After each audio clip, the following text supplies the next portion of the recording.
Está en el aire Let's Talk Podcast, una iniciativa de NTT Data LATAM, donde los negocios se unen con la innovación.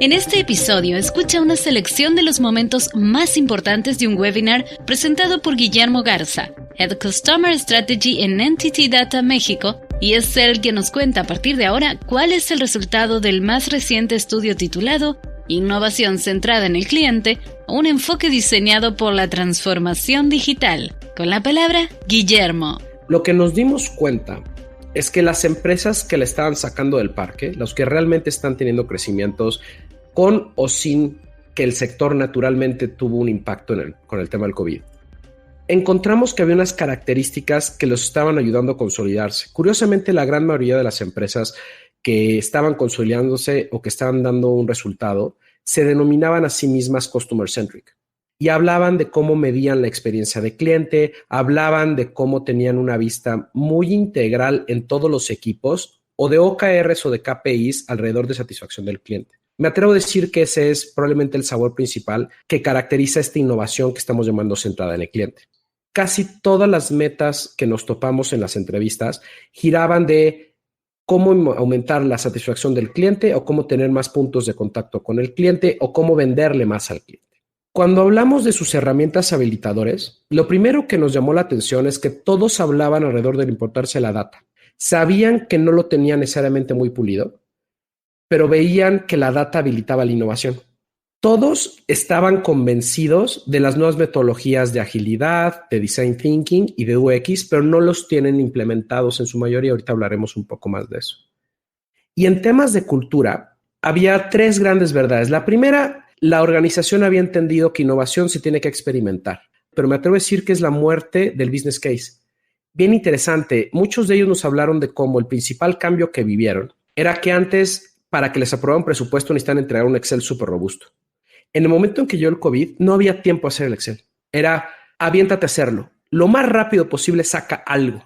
Si no tenemos canal físico, necesitamos ya una aplicación. Si no tenemos un producto digital, necesitamos ya un producto digital. Si no tenemos ya una forma de meter inteligencia artificial a algo, experiméntalo ya. Se logró hablar de un concepto de paciencia y esa paciencia tiene varias velocidades. Se encontró que se necesitaba sí o sí en estas organizaciones tener equipo dedicado y con una responsabilidad más amplia que la normal. Lo que vimos prepandemia es que la responsabilidad de innovación pareciera que era descubrir nuevas cosas y después se le aventaba al negocio a que esas nuevas cosas las pusieran en operación. Lo que nos topamos en las entrevistas, que eran los principales cambios de esta innovación centrada en el cliente, es que ya le estaban exigiendo a las áreas de innovación que fueran responsables del éxito comercial de sus iniciativas. Eso implicaba en algunos casos que hubiera un eslabón de operación del negocio en etapa temprana. Y por último, no menor, encontraron distintas formas de abrazar el cambio. ¿Por qué innovaron? Nos atrevemos a decir que había dos causas principales. La primera, la llegada de las startups. Casi todos los que encuestamos y platicamos estaban reactivando sus estrategias de innovación o la estaban acelerando porque ya tenían en la vista una startup que estaba levantando dinero muy rápido y que les estaba pisando los talones.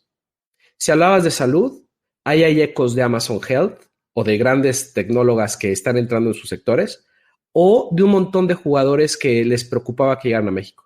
La otra cosa que los invitaba a innovar era la necesidad de flexibilizar las estructuras. Otra de las cosas que nos llamó mucho la atención es que donde cayó la responsabilidad de ayudar a recursos humanos a reimaginar las estructuras, que creo que todas las empresas que entrevistamos estaban pasando por un proceso de reestructuración, fue en innovación. Desde una óptica de agilidad. Varios de ellos están visualizando cómo meter Scrum Masters, cómo meter una lógica de proyecto más ágil, cómo trabajar en sprints. Entonces vieron la necesidad de apalancarse de la experiencia de las áreas de innovación para planear ese mapa.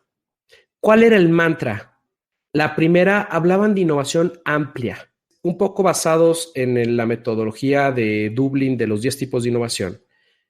Todos coincidían que no únicamente hablaban de producto, sino que estaban empezando a experimentar alianzas, por ejemplo. Si hablamos de sector fintech, los principales home runs fueron las alianzas. Hablaban de innovación en procesos, de tecnologías que ya estaban tocando, hablaban de blockchain, hablaban de robot process automation, Hablaban de innovar en la estructura, como les decía. Recursos humanos volteó a decir la innovación, ¿cómo la hacemos para ser más ágiles?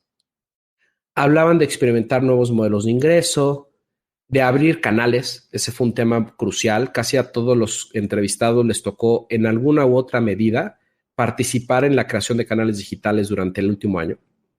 Hablar de servicio, cómo llevaban desde, ejemplo, empresas que tenían fuerzas de ventas físicas a que tuvieran herramientas para la planeación comercial en digital. Entonces se dieron cuenta que ya no podían tener sus juntas de los lunes como las tenían y que simplemente las herramientas actuales de videoconferencias no alcanzaban. Entonces le delegaron a innovación el ayudarles a encontrar, oye, ¿qué hacemos? Y fueron encontrando respuestas. Curiosamente también los hacían responsables de relaciones públicas. Se dieron cuenta que el año pasado hubo muchas oportunidades para cacarear qué nuevas cosas estaban haciendo. Entonces hubo una conexión con marca en temas de innovación. Y sin lugar a dudas, lealtad.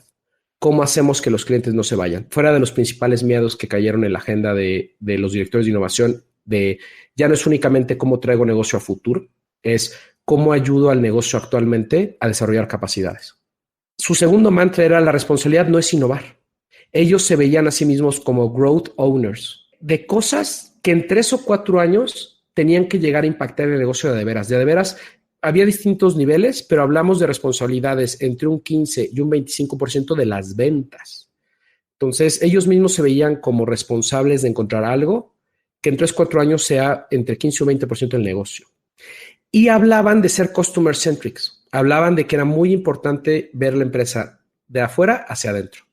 Nos tocó ver desde empresas líderes en el canal tradicional, donde la legislación los empujó a reimaginarse, ¿no? O sea, por ejemplo, si les hablo del sector de las Afores, llegó el año del traspaso digital.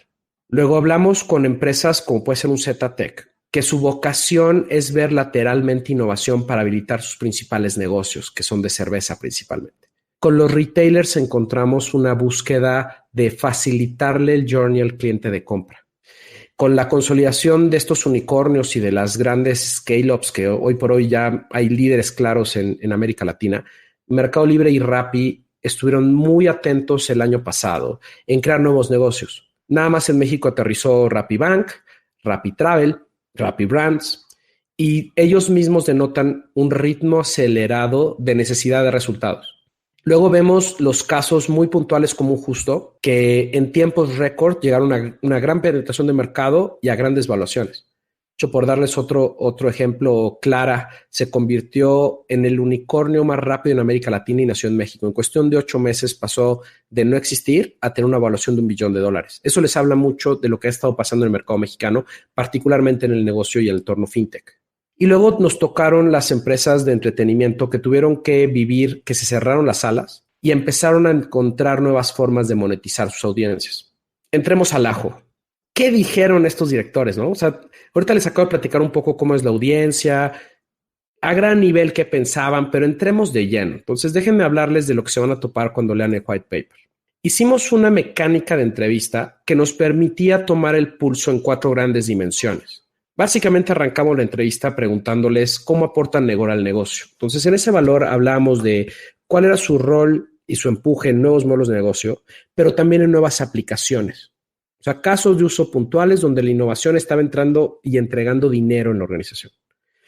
Después los entrevistamos desde una óptica gobierno. Cómo operan, cómo se organizan, a quién le dan servicio. Después hablamos de su visión, culturalmente hablando, de la responsabilidad de innovar dentro de la empresa. Aquí hablábamos de cuál era su rol y cómo les fue culturalmente hablando para que cualquiera, aunque no esté en innovación, innove. Hablamos de cómo se gestionaba el talento, si tenían rangers, si tenían enlaces, si daban cursos y de cómo traían el talento. Y por último hablamos de los habilitadores más comunes que nos topamos, que era, les pidieron desarrollar capacidades para testar tecnologías. Por englobarlas en un lugar de darles un ejemplo, hablamos de inteligencia artificial y de tecnologías disruptivas. Blockchain, en algunos casos empezaron a explorar energía sustentable. Hablamos de un garage de innovación incremental, esto que era, empezaron a hacer experimentos de cómo hacer más ágil el negocio. Y por último hablamos de incubar nuevas cosas. El resultado de este análisis sistémico de preguntas, si hablo a gran nivel, lo que nos topamos de esta muestra de 50 empresas es que del 1 al 4, siendo 4 los expertos y que dominan cada una de estas dimensiones, en general estamos avanzaditos de la mitad. O sea, la muestra por sí mismo, donde más avanzado se ve, era en poner dinero en la mesa. Entonces me atrevo a decir que el 2021 fue el año donde innovación pudo tocar y tangibilizar por qué era importante que la apostaran. Y esto es clave para lo que se viene en los siguientes años. Y en las demás cosas se dieron pasos, pero no necesariamente fueron pasos fuertes. Entonces el promedio de las respuestas hablaba de hay mucho por hacer. Estamos todavía muy inmaduros, pero hubo muy buenas noticias. Banca y fintech en general, eso incluye seguros, servicios financieros, están acelerando la necesidad de descentralizar funciones y de ampliar la vista de innovación. Empresas que ya tenían en su ADN innovar, como pueden ser las de retail o las de consumo, ampliaron también sus horizontes de no solo ser R&D, ya tienes que meterte a más cosas, ¿no? Y ahí apalancaron que ya había partidas presupuestarias para cosas, vamos a llamarle innovación, y que ya tenían ciertos skills en la organización. Uno de ellos que nos llamó mucho la atención es la de Insights. Casi todas las empresas de consumo y de retail tienen áreas fuertes de investigación de mercado hacia el cliente. Escuchan mucho al shopper, te hablan mucho de shopper. Te hablan de que compran estudios constantemente, tienen acceso a bases de datos. Entonces son sectores que tradicionalmente no les era ajeno tener al cliente muy cerca, puesto que su dinámica de mercados implica preferencias, hacen mucho publicidad, con lo cual era importante el rol de los mensajes que estaban comunicando. El resto de los sectores, particularmente travel, auto y entretenimiento, fue un año bastante gris, curiosamente. Aunque sí hubo cambios, mi principal reflexión y de los entrevistados era que al no saber qué iba a suceder, económicamente hablando, lo que es travel y auto, básicamente su estrategia fue optimización de costos. O sea, me atrevo a decir que de todos los que entrevistaron, de las armadoras de auto y de las empresas que tienen que ver con viajes, el 2021 fue un año defensivo. Y los directores de innovación nos hablan mucho que en un año defensivo no es que dejaran de innovar, es que dejaron de hacer todo. Y en la parte de entretenimiento, curiosamente hubo un boom en la creación de aplicaciones. La buena noticia fue que esos nuevos canales se generaron, pero hacia las áreas de innovación no se les pidió a ellos participar o involucrarse tan activamente. Fue más bien los canales de negocio los que tomaron ese liderazgo. La reflexión de todo esto y de este estudio, como lo vemos a gran nivel, es que banca y fintech está tirando de México para exigir nuevos niveles de lo que hoy definimos como innovación centrada en el cliente. Casi todas las bancas, sin excepción, ya tienen escuelas de agilidad, por ejemplo.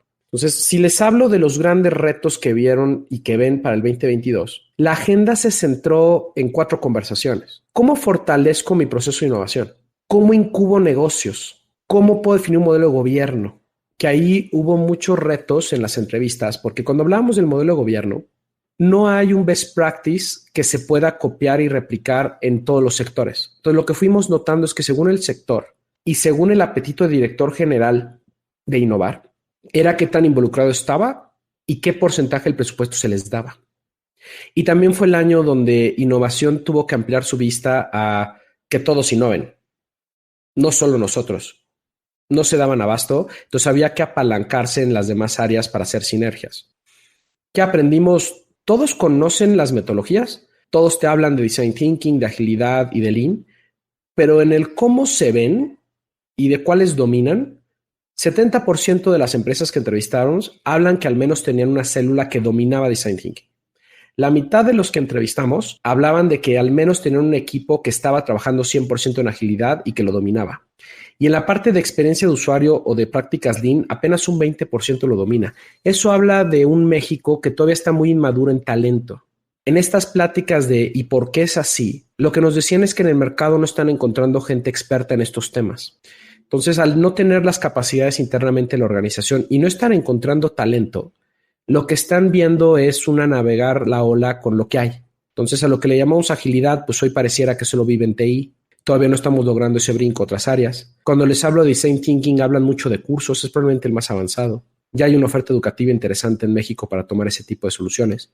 Y la parte de línea era la más preocupante porque siguen pasando por procesos muy robustos para producir resultados. Aquí es donde vienen nuestras reflexiones, ¿no? Cuando les preguntamos, a ver, ¿mides ROI? Un tercio decía siempre, otro tercio decía no y otro tercio decía a veces. Decíamos, oye, ¿mides en cuánto tiempo entrega resultados? Casi un 30% nos decía no, apenas un 28% nos decía siempre y casi un 50% nos decía a veces. La charla de EBITDA, que es la que más le dura a los directores generales y es probablemente donde más se exige innovación que empiece a tangibilizar resultados, casi un 60% nos decía no tengo ninguna responsabilidad sobre EBITDA. Lo crítico es que nadie en esta encuesta nos dijo sí. En México, como director de innovación, ya tengo un KPI de EBITDA. ¿Qué nos contestaron? Que algunas veces por proyecto, al ser proyectos que les tocaba a ellos de responsabilidad, sí llegaban a tener mediciones en EBITDA, pero no venía en su función el estarse midiendo eso. ¿Cuáles son los principales KPIs que si vimos? A ver, casi todos nos decían que siempre o en su mayoría los medían por un número de proyectos lanzados. Seguimos siendo un país que mide volumen de trabajo, no tanto impacto del trabajo. En tiempos lo que vimos es, la mitad nos contestó, no tengo una exigencia de que todos mis proyectos se hagan en tanto tiempo, más bien hay de todo. Una cuarta parte nos dijo, siempre me ponen metas de tiempo y mis bonos van amarrados a tiempo. Y otro 25% nos dijo algunas veces. Y de KPIs que no encontramos constantes, pero que nos llamó la atención, que algunas veces salían en las entrevistas, algunos en forma interesante los medían por tráfico de consumidores sobre las cosas que están lanzando. Otros nos hablaban de una medición sobre gross revenue. Otros de eficiencia. ¿Cuánto estaban mejorando el costo contra el costo actual del business as usual? Otros nos hablaban de una evaluación cualitativa de innovaciones, donde los peers te evaluaban de qué tanto apreciaban el valor de la función de innovación. Y el otro KPI que nos llamó la atención, que no fue muy constante, pero que también vimos valioso, fue salud financiera del presupuesto de innovación. O sea, cómo se veía el aprovechamiento de los recursos. ¿Qué otras cosas vimos? Si sacamos el promedio, una foto de los 4 años de desempeño de una área de innovación se veía así. Ellos decían que toda la etapa de ideación no debería tomar más de 3 o 4 semanas, que validar esas ideas no debería tomar más de 3 meses, que lanzar esas ideas debería tomar entre 3 y 6 meses, que deberían de estar acompañando a que crezcan esas ideas entre 4 y 6 meses y que su responsabilidad debería de terminar en el momento en que el negocio escale, que eso solía tomar entre 1 y 3 años. Entonces, el punta a punta de la responsabilidad de innovación de esos 4 años, si se fijan, está principalmente concentrado en el crecimiento y el escalamiento de los negocios. Esto nos sorprendió y nos pareció muy valioso porque habla de esa madurez, de ya no somos solo los que nos imaginamos un nuevo producto, sino ya las organizaciones están exigiéndole a las áreas de innovación que traigan dinero a la mesa. Entonces, ellos nos decían muy poquito tiempo a pensar o idear, porque las ideas que estamos sembrando, está claro lo que hay que hacer. Lo que no estamos teniendo son las capacidades de crecer esos negocios. Entonces ahí es donde más tiempo le están dedicando. Y las organizaciones también empiezan a exigir más eso. ¿En qué fallan? Pues la respuesta número 1 fue ancho de banda. O sea, el top of mind de nuestros entrevistados fue: tengo muy poca capacidad de reacción. Por lo mismo, solo puedo escalar o lanzar un negocio. 2, falta de enfoque. Al no tener claridad de cuáles son los negocios donde sí se puede meter innovación y cuáles no, se vuelve un área muy oportunista. 3, recursos limitados. Lo que nos decían a gran nivel era, nos duele no tener esa visión de cada año cuánto voy a invertir. O sea, a diferencia de R&D, donde les diría que encontramos mucha información de estándares industria, qué porcentaje de las ventas se tiene que reinvertir en R&D, para temas de innovación no encontramos un estándar. Me atrevo a decir que así es como nació ese estudio. Lo que nos pasó es no encontramos un estándar de cuál es el best practice de reinversión de ventas hacia innovación de nuevos negocios. ¿Qué más vimos? No se les medía correctamente. O sea, la métrica por excelencia, que era cuántas cosas sacaste en el año, que es más cuantitativa, pero no de impacto, no es la forma correcta de medir innovación. En la agenda de los directivos nos hablaban que no hay un gobierno, con lo cual faltaba tiempo y seguimiento para que estuviera la organización enganchada a lo que estaba haciendo. Después hablaban de cultura. Por cultura hablaban de 2 subretos. Primer reto, seguimos viviendo en un país donde el apetito al riesgo es muy poco. Entonces la cultura del fracaso duele mucho. O sea, el miedo a fallar es muy alto. Entonces, adoptar y cambiar eso sigue siendo uno de los talones de Aquiles. Y por último, curiosamente, no hay una metodología de innovación punta a punta en la organización. ¿Y cómo veían el país? Dijeron, miren, pues primero que nada, como gremio, no hay un ecosistema desarrollado de innovación. O sea, no hay, a diferencia de otras áreas como pudiera ser una Medir y que tiene una estructura, unas prácticas y un gremio muy organizado, innovación no está tan organizada. No hay una buena priorización en la agenda del director general de qué significa innovar, cómo se hacen los esfuerzos y cómo los gobiernas. Y la visión está muy interiorizada. Todavía no se visualiza un escenario donde de forma abierta puedas involucrar a quien sea a innovar. Hablo de proveedores, hablo de terceros, hablo de alianzas o inclusive en algunos casos hasta la competencia. Todavía no estamos en un momento de mercado en el que esté bien visto que competidores se sienten a innovar juntos, por ejemplo. Y cuando les preguntamos ¿y en qué necesitas ayuda? Y regresamos a cómo clasificamos a las empresas que tenía que ver por cómo estaba su área, los que venían o vienen de una práctica más orientada a R&D, lo que nos dijeron fue, es un lío el presupuesto porque lo tenemos cruzado con merca. Entonces, normalmente es el excedente del que pueden tocar para hacer más cosas. Hablaron de incentivos. Entonces, hablamos de crear un sueldo variable para innovación. ¿Cómo son los bonos de innovación? Hablamos de capacidad instalada. Por excelencia, lo que nos topó en estas 50 entrevistas es que las áreas de innovación no rebasaban el headcount de 10 personas. En el mejor de los casos, 10, en el peor de los casos, 2 personas. Y faltaban productos complementarios. ¿A qué me refiero? Que tuvieran carta abierta para paquetizar la solución de la empresa con cualquier otra cosa del mercado. Cuando les hablamos al segundo tipo de empresas o le hicimos este reto de dónde ven la necesidad de ayuda a las que denominamos standalone, eso es innovación, está por sí mismo, no está metido dentro de merca. Lo que nos decían es, estamos muy solos, necesitamos ser capaces de mejorar cómo comunicamos al resto de la compañía. Cacarear el huevo me atrevo a decir que es la principal cosa en la que piden ayuda. Y necesitan empezar a generar campañas para que el resto de la organización también innove. Si en el problema de ser un área aislada o por sí misma de innovación, era que pareciera que es el único responsable de que la empresa innove es innovación. Entonces hablaban mucho de que el reto y donde necesitan ayuda en el corto plazo es campañas para que innovación habilite, pero que la innovación es una responsabilidad de cualquier área de la empresa. Y a los que denominamos Innovation as a Startup, que de nuevo son esas áreas, tienen equipos SWAT para incubar negocios, está en su ADN cómo se lanzan. Lo que vimos es sus 3 principales retos se sentían lejanos del negocio core. Muchos de los retos que les ponían eran totalmente distintos. O sea, les hablo de entrevistas donde empresas de consumo nos decían, me está tocando meterme a servicios, ¿no? Empresas que estaban muy orientadas a innovación de un nuevo vehículo, un nuevo empaque. En el momento en que los metieron en el mundo de los servicios era, ¿y cómo paquetizo esto? A ojos de las áreas comerciales se maneja mucho que están desconectados de la voz del cliente. Entonces, aunque son empresas que se ven a sí mismas como customer centric, internamente las áreas que tienen su departamento de startups, por así decirlo, de lanzamiento de nuevos negocios, se ve un pique entre las áreas comerciales y las áreas de lanzamiento de nuevos negocios. Y hablaban en tercer caso de negociar presupuesto. ¿Cómo podemos asignar partidas de presupuesto en años complicados, porque el año pasado fue muy complicado, hacia lanzar negocios que no está tan claro el tamaño o la realidad de tangibilizar el valor? Y por último, ¿cuáles son los 5 consejos que les podemos dar reflejo de lo que aprendimos, lo que observamos y nuestra misma experiencia? O sea, el primer tip que les puedo dar habla de la mecánica de trabajo. Lo que hemos visto que funciona muy bien, los mejores consejos que encontramos de la sabiduría de estos directores era crear una academia de expertos en lanzar negocios.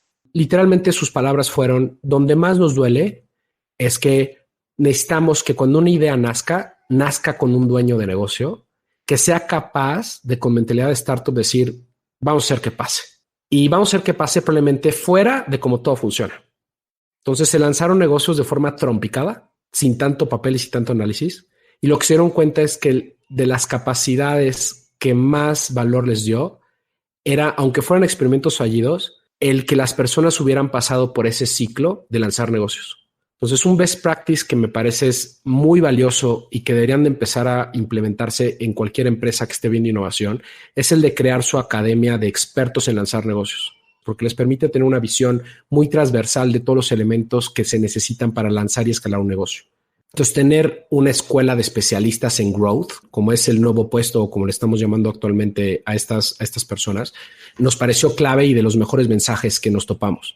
Entonces, digamos que de este primer punto a tu funnel de toda la vida de innovación, además de tener la responsabilidad punta a punta desde la ideación hasta la escala, el mejor tip que les puedo dar es el de crear una academia de expertos en lanzar negocios. Porque aunque el negocio que lanzaron no funciona, esa persona está lista para tomar cualquier otra posición en la organización. Puede tanto lanzar nuevos negocios como tomar negocios y darles una vuelta y un giro diferente. El segundo tip que les puedo dar es tener muy claro en qué momento se sube qué persona en la organización. Y muchas de las cosas de innovación no necesitan más que el empujón y el visto bueno. Vemos la necesidad de tener una gran brújula. Gran brújula es, se puede innovar en lo que me digas, vamos a empezar por aquí. Y una vez que se tiene esa brújula puesta, empezar a gobernar dónde se tiene que subir sí o sí un consejo directivo, dónde se puede involucrar más en tono te aviso. Y eso va de la mano tanto en involucramiento como en presupuesto. Hablamos de prácticas de cualquier cosa abajo de X monto, no debería de pasar por demasiadas autorizaciones. Entonces, tips que vimos que funcionaron muy bien en varias empresas o que estaban intentando empezar a montar era: cualquiera en la organización puede gastar hasta X cantidad en innovar. Lo único que tiene que hacer es pedir el rompas en caso de innovación, que había una tarjeta de crédito disponible para hacer ese tipo de experimentos con una cantidad razonable, hablaban de entre 10,000 y 15,000 pesos, para que cualquier organización dijera, a ver, se me ocurre hacer un chatbot, pues vamos a pagar una mini licencia y veamos qué sale. Entonces esos tips nos gustaron mucho y nos parecen que son bastante valiosos. Entonces, priorizar cuáles son los rangos de gastos que pueden correr sin demasiada priorización, qué nivel de involucramiento tiene que haber del equipo directivo, en qué momento de los proyectos y sobre todo cómo asigno el trabajo. El tercer tip que les puedo decir es hablar de un ecosistema de innovación y no de un área de innovación. Cuando se vio la necesidad de subir innovación de una vista más transversal, necesitamos empezar a visualizar las organizaciones como ecosistemas. Si lo empiezan a visualizar, cuando les hablo de foros de discusión, de design thinking, de lean, de agile, de estructuras ágiles, de involucramiento del CEO, de comunicación, todas esas funciones que están en la primera vuelta no son per se de un área, son capacidades como empresa. Entonces, el rol de las áreas de innovación en esa creación de ecosistema es del primer perímetro dictar cuál es la best practice o la metodología que se va a usar y después soltarla. El segundo y el tercer perímetro ya sí caen en las responsabilidades de las áreas de innovación, donde en algunos casos hablamos de crowdthinking, patentes, teatros de innovación, hasta el último extremo donde ya hablamos de venture capital, de aceleradoras. Un best practice o de los tips que nos dieron que nos gustaron mucho era ver innovación como una capacidad, no como un área, y al área de innovación encomendarle distintos niveles de accountability de estas cosas. Entonces, el primer perímetro no puede ser la accountability y el área de innovación. Tiene que ser todo el equipo de liderazgo. El segundo perímetro puede o no ser innovación. Si les hablo de Customer Journeys, hoy ya hay una tendencia de Customer Experience donde hay un owner, pero no todas las empresas lo tienen. Y cuando les hablo del último perímetro, sin lugar a dudas, alguien tiene que tomar el liderazgo y tiene que partir de cuánto dinero hay disponible y cómo me lo como. El cuarto tip que nos gustó y que les queremos compartir es que tengan un toolkit. Lo que estamos viendo es que en ese funnel punta a punta, si se documenta cuál es la metodología oficial para hacer cada cosa y se abre a la organización que esas herramientas existan o que esos formatos existan, lo que empiezas a homologar es cómo se ve cualquier idea. Una de las reflexiones que tenemos en las entrevistas con los directores de recursos humanos y después con los directores de innovación era que cuando evaluamos en qué te fijas para decirte que alguien de innovación fue bueno, malo, regular, casi todo giraba en metodología y storytelling.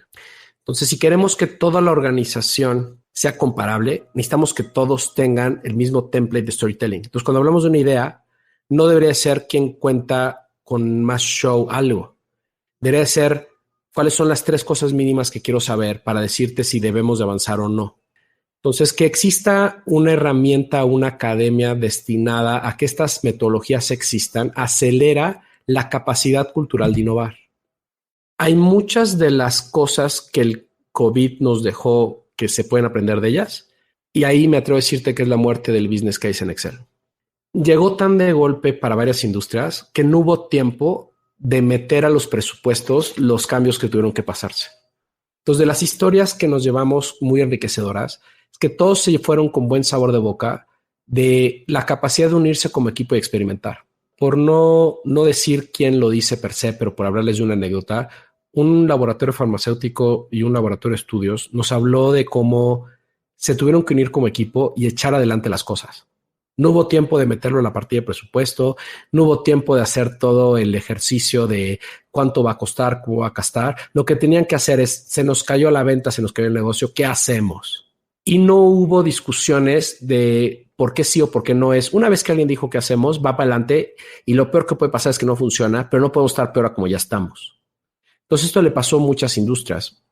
En las entrevistas nos topamos historias desde fundaciones que el 80% de su ingreso dependía de la gente que está contigo en la calle y te pregunta si quieres donar. El momento que llegó esta crisis era, ¿y cómo aprendemos a hacer eso en digital? Nos llamó mucho la atención que todos estaban de acuerdo en necesitamos experimentar. Hay que crear laboratorios para cuando se necesite, pero tenemos que estar listos. Como les dije, este estudio realmente se arrancó en el 2020. Lo extendimos todo el 2021 porque nos pareció un año bien interesante para preguntarles en vivo qué estaba pasando, cómo estaban reaccionando, qué tuvieron que cambiar. Creo que el año pasado fue un año donde la innovación sucedió. No nos dio tiempo ni de ponernos de acuerdo si iba a ser prioritario, a quién le reporta, cuánto dinero, qué presupuesto. Fue un año donde tenían que pasar las cosas y después vemos que si lo repetimos, si lo mantenemos, si lo paramos. Pero el año pasado la innovación sucedió. Escuchaste Let's Talk Podcast, una iniciativa de NTT Data LATAM, donde los negocios se unen con la innovación. Cada semana hay novedades por aquí. Hasta pronto.